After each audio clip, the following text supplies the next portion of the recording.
I would never cheat on my husband, Travis. Wesley was having a rough day.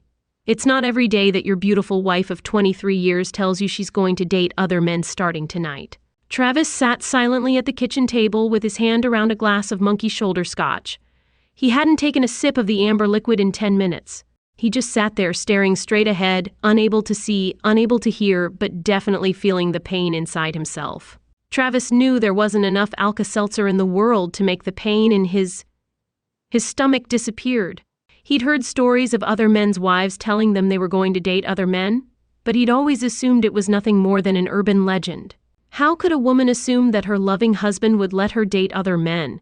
He knew what the word cockled meant, but he just couldn't believe that a woman could be so callous to her own husband, so blatantly selfish in her desires. That was until 45 minutes ago. It was Monday, but it had been a good day at the firm where Travis worked. He'd even walked out the door a few minutes after 5 p.m. came home whistling a cheerful tune. He was still feeling pretty good when he found his wife sitting at the kitchen table, drinking a glass of red wine with a glass and bottle of his favorite whiskey in front of his usual place. He dropped his briefcase and poured himself 3 fingers of the liquid, then sat down in a chair. "What's the mystery?" Lauren Travis asked, noticing the crooked half-smile on his wife's face. His wife looked him straight in the eye and smirked. He could see that she wasn't happy. He started to fidget in his chair. "Do you think I've been a good wife and mother all these years?" she asked. Travis furrowed his brow. His wife knew he was a quiet, thoughtful man and could practically see the wheels turning in his head before he answered. "Yeah, I think so," he said. "What? Do you think I should get some kind of reward for it?" she asked. Travis took a few more seconds to consider. The question came up again. "Should I be rewarded for fulfilling the duties of a good wife and mother?" "What the hell are you asking me?" Lauren Travis asked irritably.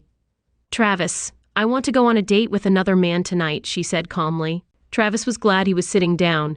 He felt the bile rising in his body. His thoughts were like a freshly wiped school blackboard, completely blank. A date with he found it difficult to answer. Lauren looked at her husband as if he were a child and nodded slowly, saying, "Yes, with another man." "I haven't been on a date with another man since you and I became exclusive 24 years ago," he replied. "I've been a good wife to you and a good mother to the kids. I deserve a night with another man. I want a chance to try someone new, not someone to love, but someone for pleasure. I'm 47 and I can't stay beautiful forever," she said. "I want to try. I want to have fun with other men while I'm still attractive and can easily find them." Travis's jaw dropped. He knew he'd married a woman who was confident, but surely she wasn't serious about saying that. He didn't even have to ask. Lauren nodded at him as if reading his mind. He was amazed. She got up from the table and went upstairs to the bedroom to change. When she came downstairs, Lauren looked stunning in a little black dress that showed off her figure. Her gorgeous body had a neckline down the front to the middle of her size 3 breasts without a bra, and the length barely reached mid-thigh. Her makeup was light. A beautiful woman doesn't need much, and her long blonde hair was pulled back into a high ponytail. The sight was breathtaking. Lauren could see that at that moment her husband belonged to her completely. "I'm not going to let this happen," Travis said, getting up from the table. "What are you thinking? You won't do it while you're still my wife." Lauren's smile faded and she looked angry. "You're not going to ruin this evening for me, Trav. You can talk tough, but you know you won't divorce me because of it. You'll never find a woman like me if you let me walk out on you. You know it, and the kids are going to be mad at you for ruining our family. You've got to face it, Travis. Let me have a few years of fun, and then it'll just be you and me again. Will you know you love me? You don't want to be alone for the rest of your life while I have men to choose from." A car horn sounded. Lauren grabbed a small bag and walked over to Travis, trying to kiss him goodbye. Her husband flinched as if from a mild shock and pulled away. Lauren looked surprised, hurt for a moment, then her expression changed to anger. "I'll be back," she said. "I don't know when." He watched in horror as she walked out. 23, he said. It seemed like the marriage was really over. Lauren didn't even look back at him as she walked out the door. It's a sad but true fact that people who are good at, they tend to have an advantage in life over their more ordinary peers.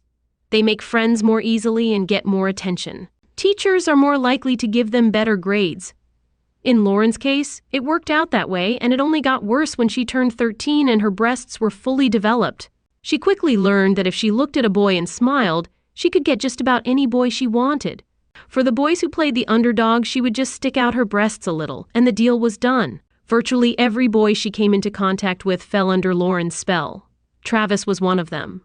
His family had moved to town the summer just before he went into 8th grade. He met Lauren on his first day of school and was quickly charmed. He was a pretty good athlete and popular with the other female students. Eventually, he worked up the courage to ask Lauren out on a middle school-style date, and she accepted. They became a couple and lasted until the first few weeks of their freshman year of high school at the local high school. That's when Lauren dumped the young man in favor of Landon, a junior who was a starting player. Travis was 5 feet 3 inches and 50 lb, while SES was 5 feet 8 inches and 86 lb. Despite his feelings being hurt, Travis accepted his fate. He realized that Lauren was out of his league in terms of looks. What's more, most of the boys at school were out of Lauren's league when it came to looks. By virtue of dating a soccer player, Lauren hung out with the popular guys at school. Travis was just one of the guys you'd see around the school, never really mixing with anyone in particular. He dated a few girls and was friends with a few of them, but he never hung out with Lauren Sess again during his high school years. He noticed that whenever they met up, she acted like she didn't know him. The first time it happened, he got pretty mad, but he learned to accept it after that. By the time Travis was in his senior year, he'd grown 23 centimeters and put on 18 billions. He was a handsome, athletic young man, but he was a long way from Lauren. Of course, not many people were like that at the prom. He came with his attractive but not spectacular girlfriend that night. They gave each other the gift of their youth. The prom queen was Lauren, and the prom king was her date. They had also made they fell in love after the prom, but before the event. She was far from a virgin, and sometimes she was manipulated by her love. Any guy lucky enough to date Lauren after high school would have had a good chance of getting her into bed. Travis went to Michigan State University to study accounting. He dated a few girls during his 4 years of college, but he never had any serious romances. Lauren went to Central, Michigan University as a marketing major. She dated and slept with many men, including a marketing professor when she needed to turn a B into an A. After years of being an object of lust, Lauren had become very good at the game. Coincidentally, they both landed jobs in Grand Rapids after college graduation, about a year after graduation. Travis and a few of his coworkers on Friday night, workers were enjoying a drink at a popular bar restaurant when Lauren and 2 women walked in. Everyone's heads turned to look at the stunning woman in a short green dress with a deep neckline. Lauren barely noticed because it was expected at that point and she was used to it. "Who is this goddess?" Steve White said across the table of colleagues. Before he had time to think, Travis responded, "This is Lauren S.S.'s goddess and girlfriend, in year 8. Everyone at the table turned from the woman to Travis. Many of them had their mouths open. "You've met her?" one of them asked, sounding incredulous. Travis grumbled unhappily. "He hated I was about 14. We were barely into my senior year of high school, and she ignored me all 4 years like I was invisible."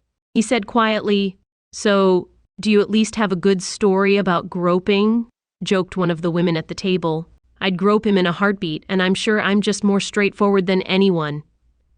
The rest of the team at the table burst into laughter, which caused Lauren and her friends to glance over at each other for a moment. She thought she recognized one of the men at the table, but she wasn't sure. The man sat down at a neighboring table with Lauren sitting facing him. She thought to herself, "Dude, aren't you? You gonna go over and say hello to that walking wet dream?" White inquired Jesus Steve. "You're drooling. Very unimpressive," said the first interviewee, Cassie Gardell. "I don't see why she would remember me now," Travis said. Lauren nodded in agreement and carried on eating her food. Then she snapped her fingers and pointed at the man. "Not nice," Lauren said to her friend. "You might hurt yourself in some places," her friend replied. Lauren ignored her friend's remark. "I'll be right back," she said. "I need to say hello to an old friend." Lauren practically jumped up from her chair and walked over to the table where Travis was sitting. "Hi, Travis," she said, walking over to him. Travis turned to face his former classmate, putting on a fake happy expression. "Lauren, it's good to see you," he said, with almost no emotion, as he rose to his feet. The workers were sitting there stunned. Travis was stunned too. Lauren realized this and gave him a not entirely innocent smile. It was a game she felt very comfortable playing, and she knew it was beyond him. "Come to our table and I'll introduce you to the girls," she said. She took his hand and practically dragged him with her to her table. He spent most of the evening with Lauren and her 2 friends before he left. Lauren was intrigued to see that Travis seemed indifferent to her. This was a new experience for her. He was polite in the restaurant but spent as much time talking to her two friends as he did with her. She kissed him on the lips several times during the evening, but he never once returned the kiss. On Monday morning, Travis's co-workers, the guys who'd been at the bar with him, were all asking him about how his date with the goddess went. They were pretty surprised when he told them he'd stayed at the bar for another hour or so and then gone home on his own. 2 days later, Travis was in the car park outside his workplace. As he drove out of work, he grumbled to himself. He saw her waiting for him by the car. She looked like a goddess in a dress that was a size smaller. "Why didn't you call?" she asked in a quiet voice as he approached her. Travis tried not to look Lauren over from head to toe. A hungry man, seeing his first meal in weeks, her low-cut top unbuttoned to the bottom of her cleavage and the hemline ending only about 5 centimeters below her crotch. He muttered to himself as she reached up to wrap her arms around his neck and plant a kiss on his lips. He found himself defenseless as she pressed her whole body against him, and his free hand went around her. His body reflexively grabbed her panty-clad buttock as her dress pulled up, and his mouth was filled with her wet tongue. He dropped his briefcase and grabbed her other buttock, and the kiss lingered for what seemed like minutes. The couple broke off the kiss, and Lauren pulled her dress back down to cover her panties. Several of his colleagues, the workers who had stopped in shock, quickly got into their cars and drove away. They drove to a restaurant away from the center of town and enjoyed their meal, although Lauren spent most of the lunch pulling the bottom of her dress down.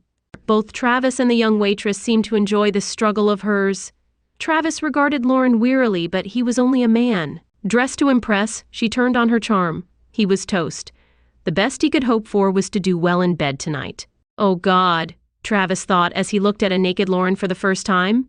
She was the goddess he'd always imagined her to be. If this was going to be his only opportunity to go all out, he had to make sure he didn't miss a pitch. Lust overpowered his senses. Once satiated, they lay face to face and looked into each other's eyes. Lauren smiled. Lecherously, "Apparently I messed up big time a few years ago," she whispered. "You have amazing powers. Who knew? If I'd known, we'd have lost a few years." Lauren realized what was involved when it was right in front of her. While Travis was out of her league in looks, he was still handsome, trim, and had a good career ahead of him. He's also really good in bed, she thought to herself. Although Travis had his doubts about this woman, they mostly related to her sense of self. Their relationship was gradually improving. Lauren was obviously very beautiful, but Travis was slowly falling in love with who she was. He bought an engagement ring, but before he proposed, they sat down and discussed their thoughts on fidelity. She'd impressed him so far, but Travis wanted to make sure there was nothing left unsaid between them. "Obviously, I don't know much about your past. I'm not going to ask about numbers or names," Travis said as they sat down at the table for a serious conversation. "What was in the past will remain in the past. The same goes for me, but I need to know about the future from now on. I want us to be exclusive, completely, no ifs, ands, or buts. If you don't believe you can do it for us, I need to know now. If, however, you can do it well," he placed there was a small black box on the table between them. Lauren looked directly into Travis's eyes, then back at the box. "I will never cheat on my husband," she said. Travis opened the box. "I will never cheat on my husband," he read.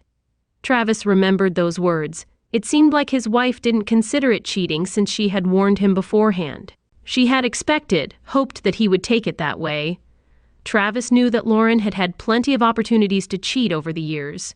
As far as he could tell, she'd rejected all of those opportunities like a good wife should. She was a 10 or even a 12, and he considered himself a 6 at best.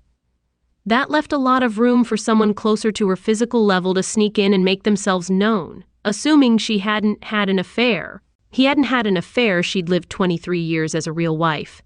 Travis knew he should be grateful for those years, but he wasn't saying love meant he wanted it to be forever, just 23 years. In fact, there wasn't a week that went by that Lauren didn't get propositions from someone, not just men she knew. She wasn't just beautiful, she was ravishing. A rare goddess among Lauren was simply beautiful. When God created his wife, he had an exceptional day. Travis always said that at first, Lauren told him this every time she was molested. She was trying to be completely transparent. After a few years, however, Travis said that he trusted her enough that she didn't need to lay it all out for him. The only time he would want to know that she was being hit on was if the hitter didn't take her first rejection, and then he'd take the necessary steps to put the offender off. Travis was rarely hit on by women, partly because he used his wedding ring as a kind of shield. As soon as he met a woman, he'd start talking excitedly about his wife and kids, which usually put sparks to bed.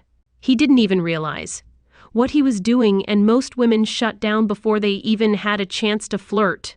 Lauren didn't even realize that her husband was turning off potential flirts, or worse. The marriage lasted 22 years before Rose Esposito came along. She was a dark-haired beauty with big brown eyes and big breasts.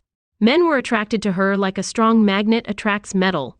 In any other office, she would have been alpha female, but at Superior Solutions, she was at best a loyal assistant to the sexiest woman on the planet. She was a beautiful woman with long dark hair, big brown eyes, and big breasts. Men were attracted to her like a strong magnet attracts metal. In any other office, she would have been an alpha female, but at Superior Solutions, she was at best a loyal assistant to the sexiest woman on the planet. She was 42 years old. Old Rosa had been married for 15 years, but she wasn't a fan of it. She'd had a few affairs with her husband's knowledge and a few more without his knowledge. She often shared stories of her adventures with Lauren. She was a very good storyteller, and in the stories, the lovemaking with most of her lovers seemed fantastic. So, you haven't tried anyone since you got married? You are a rock woman, but I don't believe you don't want it, Rosa. Lauren said one day at work during a coffee break. I'm not saying I'm not curious, but I would never cheat on Travis. She went on to say that in recent months she had noticed that she no longer felt like she was attracting as much attention from men in bars and restaurants as she used to. She said that more than once she had noticed that the looks that used to be directed at her were being received by younger women. This had begun to make her doubt her visual attraction abilities. Let's play the what-if game. What if your husband let you try it? Rose asked. It was clear from the look on Lauren's face that she'd never thought of this before. Her mind was racing. If I had permission, it would be a different story, Lauren admitted, grinning mischievously. Have you ever thought about asking permission? Rose asked. You know, anything worth having is worth asking for. Lauren had never thought about it before. Her face brightened, then dimmed. He'll never give me permission, never. Lauren said, Do I have to do everything for you? Rose asked. The unspoken authorization is to tell him and then take what you want. No matter what he says, tell him that he loves you enough to let you do it. You can get through this because it has nothing to do with love. You only love him. Travis was awakened by the sound of a car pulling up to the house. Glancing at the clock, he realized it was a little after 3. In the morning, he saw that he'd finished about half of the bottle of Woodford Reserve. Great night, huh? He sneered at Lauren as she walked through the front door. Travis looked at his wife. She was dressed in clothes that were rumpled and her hair was disheveled. Her makeup was missing. Travis could have said the same to her. She hissed at him. You didn't. He said he had to wait, but he knew she was going to bed. Was she going to stay there? He snapped back. I don't think so. Lauren gave him a look of disgust and headed up the stairs. Travis poured 3 more fingers of bourbon into his glass and went back to watching ESPN Entertainment and Sports Network. He spent the night in his folding chair, half sitting, half lying down with a rumbling stomach. It was around 9. He finally got up from his chair and made himself breakfast while eating. He heard the shower in the master bathroom turn on. The cheater's up, he thought to himself. Under normal circumstances, Travis would have expected his wife to come downstairs in a robe and with her hair wrapped in a towel. This morning, she hadn't come downstairs for about an hour. When she did, her hair was dried. She was dressed and wearing makeup, looking as flawless as ever. He wouldn't expect anything less. Did you happen to leave me anything to eat? She asked. I brewed a big pot of coffee, but you make your own food? Since you're dressed for home, I think now would be a good time to talk. Travis was surprisingly calm. Lauren was surprised at how unemotional he seemed. She had expected him to be more upset. If he was irrational, it would be easier to manipulate him. A rational Travis would make the conversation much harder. She reasoned to herself, Don't you want to know about last night? Travis caught the note of superiority in her tone. Did she really believe that he wanted to know how he had been made a cuckold? I want to know how you see our marriage, she said quietly. Going forward, Travis said, his voice no louder than hers. As he said yesterday, he plans to try a few other women over the next few years. He loves her, but he wants to try a few more women while he still has the looks and body he has given everything to her for 23 years. He has never had a thought of cheating. He wants the thrill of something unfamiliar. She is great in bed, but he wants, variety. Get some different experience for a while, and then you and I will ride off into the sunset together. I'll be grateful for the experience and spoil you exclusively for the rest of our lives. Lauren said. Travis listened intently as she spoke, while simultaneously making jam toast for his coffee.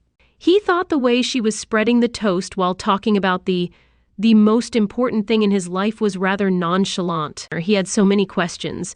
Is this all about you wanting variety? I'm not enough for you, he asked, a little squeak in his voice. She started to answer, but he interrupted her. So, you want to live in an open marriage for a few years and then go back to monogamy sometime in the future? Does that mean I can date others too? Lauren tried unsuccessfully to. She suppressed a giggle at the very thought of her sweet, quiet husband asking out another woman.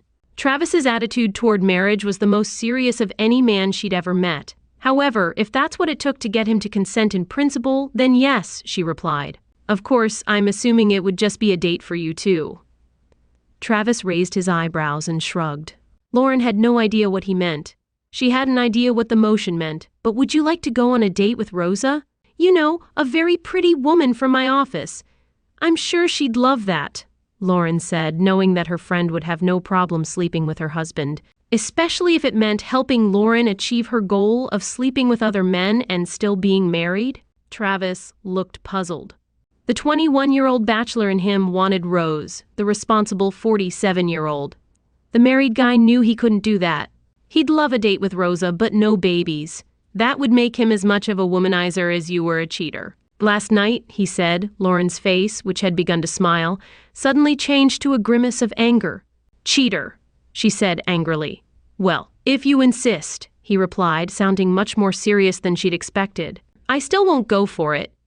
You'll come to your senses, Rose. I'll do it even if you don't. Rose walked into Lauren's office around 11. It was 10 on Monday morning, and Lauren didn't look happy. To hell with that prude and the horse he rode in on, she hissed, closing the office door behind Rose. He even refused to go out with you, she said, stroking her body with her hands. What about the date? Did you have a good time, or did Travis ruin it? The date was fantastic. Jonas definitely knows how to make a woman feel good. She was lucky that she wasn't served with divorce papers right away, since she and her husband hadn't spoken much. She decided it was best not to ask about his plans at all. Travis really didn't want to rush into a divorce. He hoped that she would quickly come to her senses and abandon her foolish plans to horn in on. He thought he could forgive her and move on if she stopped this foolishness. His hopes were strengthened when Lauren didn't go on a date the following week, though he still didn't return to the bedroom, and they still didn't communicate in a positive way. However, the following Friday evening, Lauren was dressed to the nines, clearly ready for a date. Travis asked, Are you planning on doing this again with the same guy, or do you want someone else this week? Damn, Trav. Didn't you hear a word I said? This isn't about you. It's about me wanting something before I'm too old to attract anyone. It's not that. I want you, but I want something different. I get hit on all the time, but I just want to enjoy it. I'll always come back to you. What if I don't want you to come back to me? I won't share you. I'm not going to sit around while you have fun. I'm not cut out for that. I'm not going to wait for you to try half the male population. I wasn't sure about this town when you had your first date. I think I could get over it, but I'm not sure I could do it twice. It might have been extreme stupidity, but it was also extreme disrespect and betrayal. Stay out all night, walk around all night, we're done. I wasn't put on this earth to take from you. Her right hand. You don't want to lose me, do you? This doesn't have to be either or. Travis had asked his lawyer to prepare all the necessary paperwork last week, hoping it wouldn't be necessary. He was going to call his wife on Monday morning, but first, he needed to call his 2 daughters and tell them about it. Neither was 21. Jackie is 19, and old Michelle was pretty much on board with what her dad said that evening. But after chatting with both of them, he realized that his eldest daughter might have had a pretty good idea that something was up. You could tell she was going to pull this, and you didn't tell me. He yelled over the phone, You don't think I deserve to know what was going to happen? Please, Daddy, I've been put in a very difficult position. One of you wouldn't be happy with me one way or the other. Regardless of what I would have done, it's her body, so it doesn't belong to you. If she wants to share it, stop. Don't go on, Travis said. I realize that she put you between us, but don't tell me that she can do whatever she wants, whenever she wants, because that body is hers. We did vows. The vows override the talk about her body thing. Yeah, she muttered briefly, then fell silent. Damn, baby, I'm sorry, Daddy, she whispered when Lauren walked through the door at 2. When she got up in the morning, Travis was nowhere to be seen. She'd arrived an hour earlier than she had from her previous date, but she looked a little more frazzled. Gabriel Esposito was a big, strong man with great physical strength. He was probably the strongest Lauren had ever encountered in bed. By the end of the evening, she could hardly move, and her throat was sore. She knew that by tomorrow she would probably have a couple of bruises from his grip. She thought it had been a great night, though. Lauren was shocked and embarrassed when she was handed her divorce papers at the office on Monday morning. She burst into tears and ran to the ladies' room. A few minutes later, she heard the commotion and Rosa appeared. You should have known he would at least hand you the papers, Rosa said. You heard him. This is his way of hurting you. He's trying to force you to force things. He's not going to give up. After a year of marriage and half of his stuff, give him a week alone and he'll come crawling back. Straightening up, Lauren returned to her desk, picked up her phone, and immediately dialed her husband's number. Hey, how could you do this to me in the office in front of everyone? I know you're hurting, but I deserve better than this. Couldn't you have just given me a heads up? We could have gone our separate ways like civilized people.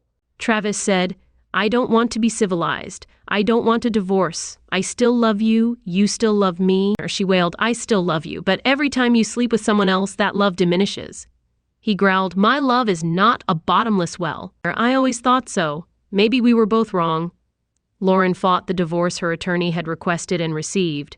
Despite Travis being dead set against it, Lauren smiled and he frowned as they were led into the inner sanctum of the counselor's sanctuary and caught Lily and Camacho in one of the chairs at the counselor's desk. The data on marriage counselors showed that most felt as if their job was to reconcile divorcing couples, and female counselors seemed to favor women. The couple took 2 of the 3 available seats at the table. She cleared her throat to let them know she was about to start. I've read both of your cases and seen both of your statements. Miss Camacho began, let's start with the simplest one. Mrs. Wesley, did you really tell your husband that you were going to be seeing other men for several years? Travis tried his best not to let the counselor see his smirk. Lauren, on the other hand, was trying hard not to let the counselor see how shocked she was. She thought about lying, but then realized she didn't have a ready. I made up a cover story for that lie. I told him that. It's something I want, not something I need him to do for me. It won't affect our marriage. Well, I guess we'll call it a day. The counselor said, I'm sorry to have wasted your time, Mrs. Wesley. I'll talk to the judge and put an end to this farce. But Lauren started stuttering. Darling, if you thought for 1 minute that what you think you can do to your husband what you did to me, you're out of your mind. You should be ashamed of yourself, but obviously you have no shame. Frankly, you disgust me.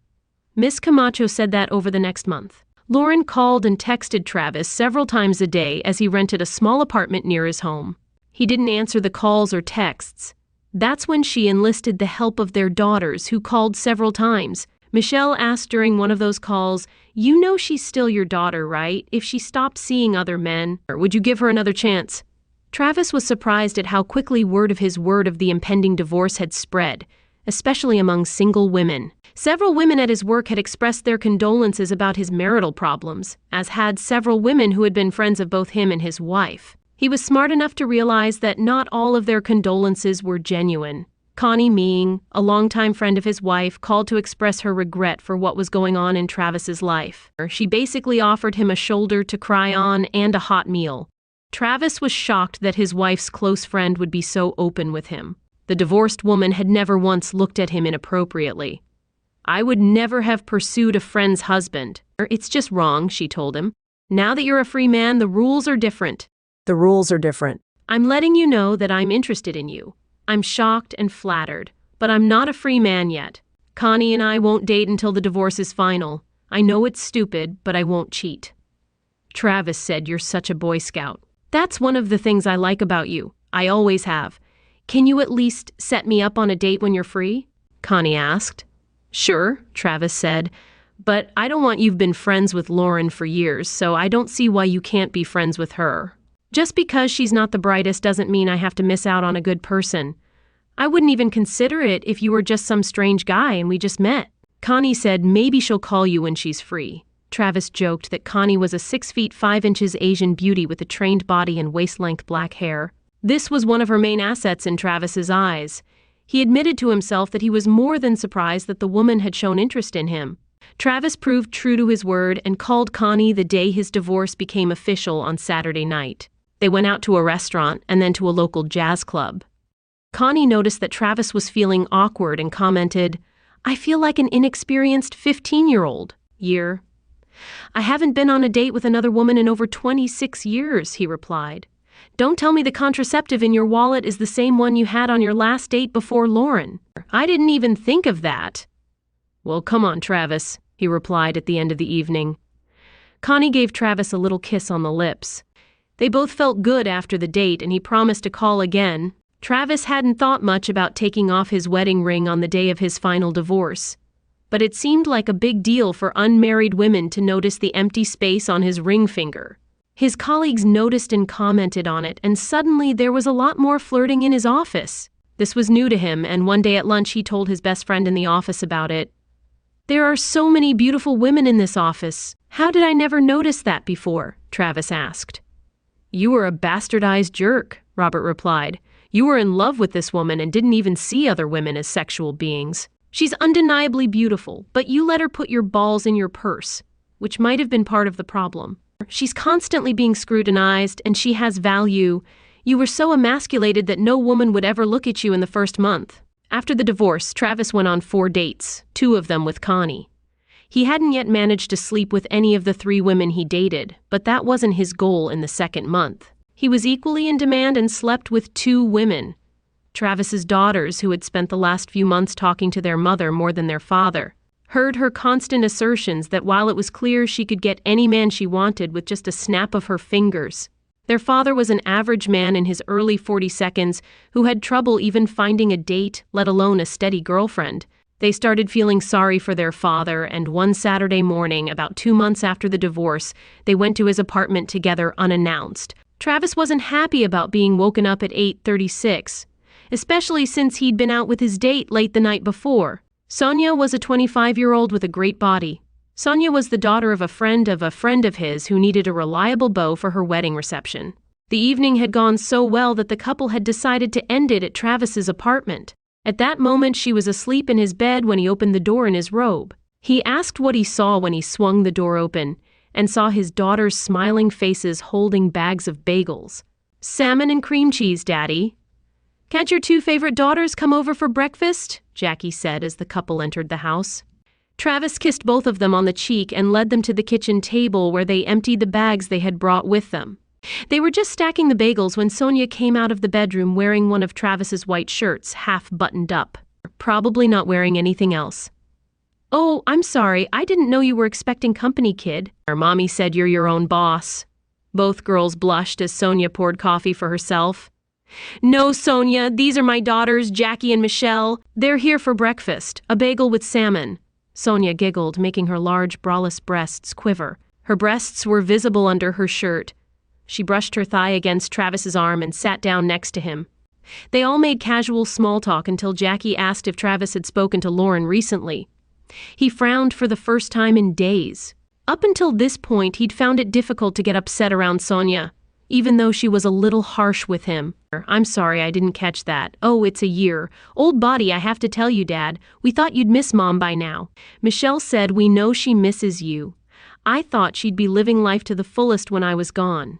I know I was an anchor for her. I thought she'd sleep with them 2 at a time in our old bed, Jackie exclaimed. While Sonia giggled and Michelle frowned, she's no cheater. You know, think about it for a second. How many different guys has she slept with since we broke up? And the other 2 that I know of before I left. Both girls blushed and lowered their heads. Wow, if 2 guys a month that's 20 different guys in 10 months, or 3 guys a month. That's a lot of guys, Sonia said. If looks could kill, Travis's daughters would have put Sonia in her grave in seconds. She was well aware of that fact. Don't blame me if a woman can't keep up. Sonia's legs closed. Kids, let's not ruin a good weekend for me, she said. Travis apologized. All 3 young women muttered at the same time. So you 2 are a couple, Jackie asked Sonia quietly. You don't look any older than me, her dad said. We're the same, they replied. I'm not going to be your stepmother, don't worry. We're just friends. He's a great guy. He was my date to the wedding reception last night, and he's kind of handsome. Did I mention he's also a great guy? Well, we have to agree that he's a great guy. Jackie said, we know he can be a bit of a jerk sometimes. Yeah, he's kind of handsome for a guy who's old enough to be your dad, Sonia added. Travis blushed too. Hey babe, remember we have lunch with the newlyweds families? At the hotel at noon, I need to shower and get some clothes from my apartment before we go. Sonia said. Both daughters rolled their eyes looking at their father. Mom, she's my age, Jackie told her mother during lunch a few weeks later, and it didn't seem like a one-time thing. They'd spent quite a bit of time together and enjoyed each other's company. I don't think he'll be coming back to you anytime soon, Mom. No, you just caught him on a good day. He was probably helping a friend's baby and got lucky. She's probably an idiot who'll sleep with anyone. Your father is a great guy but not a stud, Jackie. Jackie raised her eyebrows at her mother. You always seemed happy with him until you told him you were going to leave him. Why didn't you just cheat on him without telling him? Wouldn't that have been so much easier? You could have kept the cake and eaten it. That would have been cheating. I told him I wasn't cheating and I was sure he'd give me what I wanted. When he realized what he was going to lose, I have to admit I didn't expect him to divorce me. I never thought he'd have the guts for it. Mom, you confused love with weakness. You decided that it was all up to you. Was it worth it? The first time Lauren's face showed the strain of what she'd endured, Rose made it sound so much better than it really was. She couldn't tell her daughter that love was okay, but he wasn't worth it. She also couldn't tell her daughter that she'd never considered that Travis would do anything else but sit around and pine for his ex. Wife, she was so self-centered. She was so absorbed that she didn't even realize that a handsome though not gorgeous man with great character, intelligence, and a solid job could be very attractive in the single market and not just for middle-aged women. She knew that since the divorce, her ex-husband had dated several women, including her longtime friend Connie, and now some young woman of easy virtue. Instead of sitting at home and lamenting his past life, he's dating like a single 20-year-old. The old guy was getting more than he was entitled to. She hadn't said anything to Connie when she found out that her friend had gone out with her ex the first time. She'd assumed it was some sort of pity date. But the second date had been completely unnecessary. She'd informed Connie privately, in a rather loud tone. I thought we were friends, she declared. You're meant to be on my side. We girls stick together, but he hasn't done anything wrong to you, Lauren. He's a good guy, a great guy. He's everything I want in a man. Why don't I date Trav? There are women queuing up to go out with him. He's the perfect age. He's a great catch, and he's a great date. He's great in bed, too. I'll go out with him anytime he asks me out. How could you turn down a man like that? Lauren stared at her friend in silence, her mouth open. She was just beginning to realize that her mistake was growing like yeast. She loves Travis and hates coming home to an empty house at the end of the day. She hates sleeping alone at night. Travis, of course, had no idea that his life would become so exciting. He would have been quite happy if his former boring life had stayed the same, but other than that, he was fine with it. His job is good, his social life is top-notch, and he enjoys socializing with several women of varying ages. Most of his dates end up in bed. He's certainly not looking for a long-term partner at the moment. He's currently in a relationship, but he's probably enjoyed a variety of partners. There's more to life than just being married to a beautiful woman. Mara Goodling has shoulder-length silver hair with several streaks of purple in a ponytail coming out of a hole in the back of her Chicago Cubs baseball cap. Her blue Cubs jersey was perhaps a size tight on her breasts, and her light blue Levis were as tight as most of the 20-year-olds. Some people in the stands were looking at her, even though she was 60 years old. She was gathering more than enough stares in the left grandstand of Wrigley Field, in the stadium. One of those looking at her was the man she was with, Travis Wesley, the ex. Mara had worked with Lauren Wesley for over 15 years. Mara and Travis had been to a Cubs game as part of a weekend trip to Chicago. Mara had met Travis at several corporate events where he accompanied his then-wife. Travis always seemed like a good guy. Mara knew that he and Lauren had divorced about 2 years ago. She had already been a widow for about 5 years. Her late husband had died in a car accident. Mara had only been on one date during that time. After that, she had decided to get Travis's phone number. Travis remembered her. He figured it was hard to forget a woman who seemed to radiate both style and beauty. Would he like to go out to dinner with her? Absolutely. It was a few months before the present moment. The first date was at an expensive restaurant, followed by a concert at the Philharmonic with Mara, who provided the tickets. The evening ended with them kissing at the front door of her house. The second date was a Saturday hike on the trail, and the woman giggled several times when a clearly tired Travis had to take short breaks during the hike. On the day, it turned out that Mara and her late husband had been avid climbers and hikers. Although Travis thought he was in pretty good shape, he was wrong. He also learned that Mara had a trim body for an older woman and mesmerizing gray eyes. The date ended with Mara and Travis making tender love on the rug in the living room of her home after they had a heated kissing session. On the couch, Mara intrigued him with Mara was happy to accept Travis's suggestion that they spend a weekend sightseeing in Chicago as part of their third date. On their first date, Mara told Travis that she had no intention of telling Lauren that they were dating. If asked, she wouldn't have denied it, but she wasn't going to advertise the fact.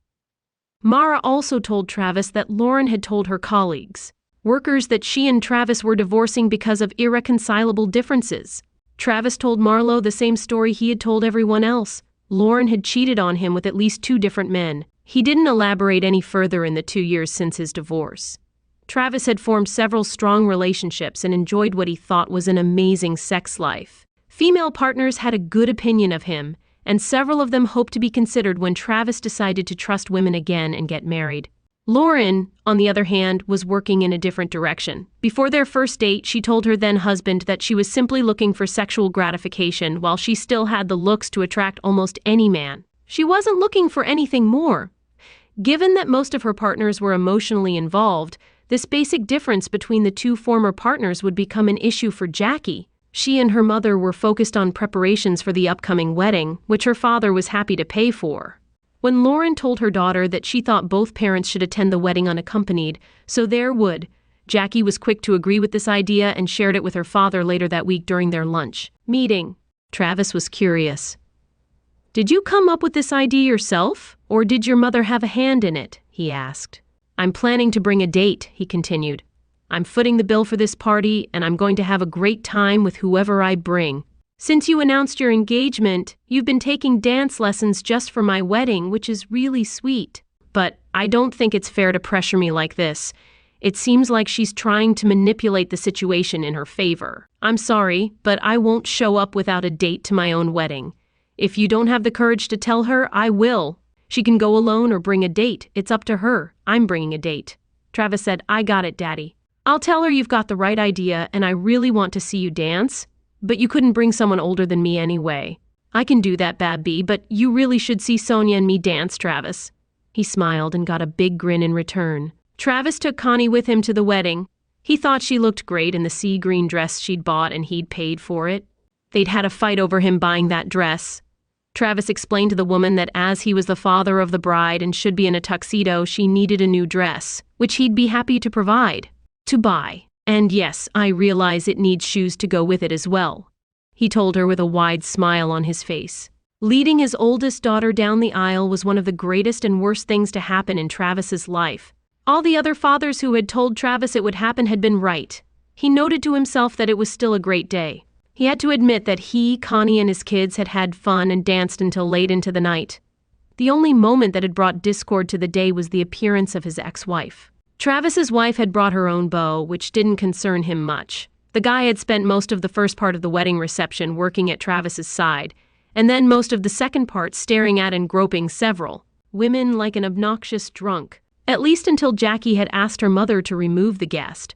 Lauren was clearly embarrassed and apologized, then quickly escorted the man out of the door before leaving with her companion. Lauren still took the time to follow Connie into the women's restroom. "You're the one who stole a man," she said to Connie once they were in the restroom. "I'm sorry, but I've never." "You stole a man from anyone," Connie replied. "You divorced him before we even started dating. You have no one to blame for that divorce but yourself. You threw away a great man for a cheap love?" Lauren's face turned crimson. Her eyes, which at first had been gazing intently at the other woman, now looked away. She suddenly went blank, lowering her head and standing motionless as Connie walked out the door.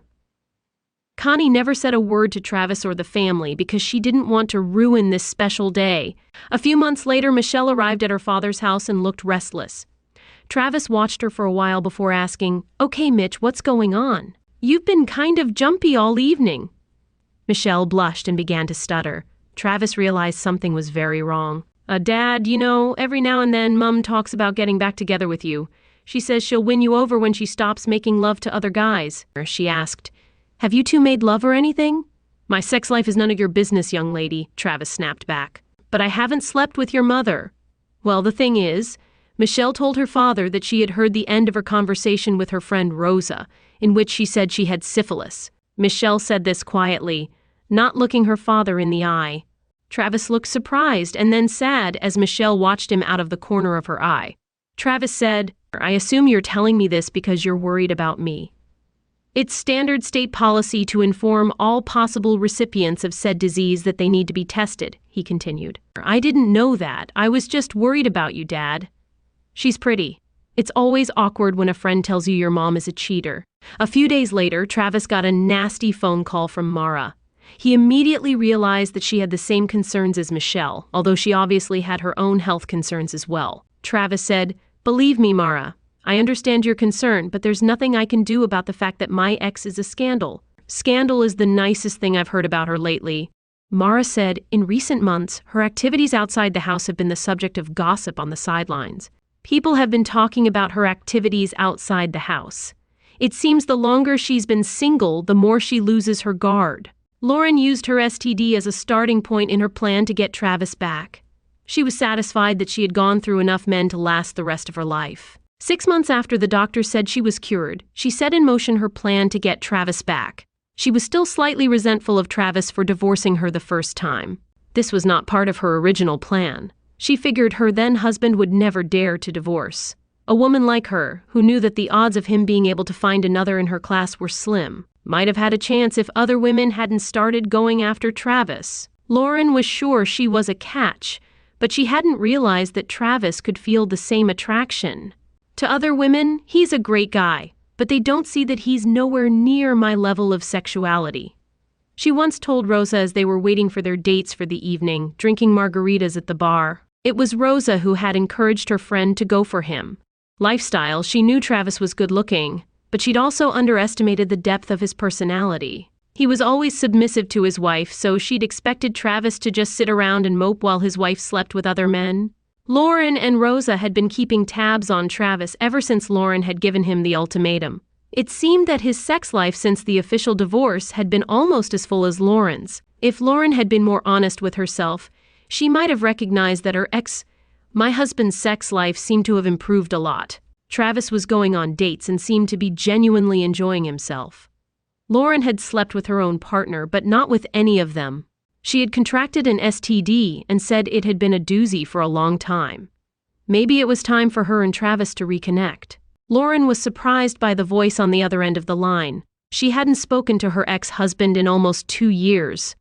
It had been almost 2 years since he'd seen his wife. One of his daughters must have given her his new cell phone number. He hadn't forbidden them to do so, but he said he didn't think it was appropriate to ever speak to her directly again. "Hi, Trev," she said in her most pleasant tone. "I think it's time we had a talk. I thought we shouldn't talk until Michelle was married, but since that's not yet the case, maybe we can go back to silence." Travis said, "I know you still love me and want me back. You're still thinking about yourself, Lauren. I know you're still mad at me, but I do love you. I probably should have just cheated on you and kept you in the dark, but that would have been cheating. It was still cheating just because you told me you. Just because we're going to do it doesn't mean it's not still a big deal. You did it because you thought I'd never give up on you. Do you think I'm that pathetic?" Travis said, "I know you think you're 10, 12 points, but any more than that, you're gorgeous. I don't have to live in your shadow. As I've been shown over the last few years, I'm not just the husband of a beautiful woman. Other women want what I have to offer and are willing to. I've had a great few years. So why would I want to go out with someone who's selfish and disrespects me? No matter what she says, she doesn't love me the way I love her." Travis disconnected and put the phone down, ready for round 2. He asked Sonia. She found her soulmate and married him, but Connie and Mara, they carried on with Travis. He loved them both in his own way, but never remarried. They loved him in their own way too, and both women were happy with this joint relationship. A few years later, both were invited to the wedding of his second daughter, Michelle. This didn't please Lauren, who didn't invite the boy to the wedding. She complained to her daughter, but Michelle Jackie and her family, Connie and Mara, are the two people in the world who love Daddy the most. Michelle said that they love him for who he is and put him above their own interests. Not everyone can say that about themselves. He was yours and you left him for more love.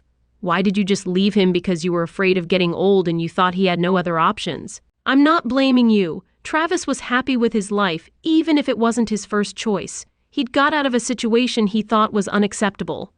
Lauren's life wasn't one of loneliness and remorse. She was still a beautiful woman, and beautiful women often just need to show up for men to start hitting on them. Lauren was often hit on, and she'd had quite a few short-term flings, however. In hindsight, Lauren realized she'd made a mistake telling her then-husband she was leaving him. She still couldn't get over Travis having given up on her so easily.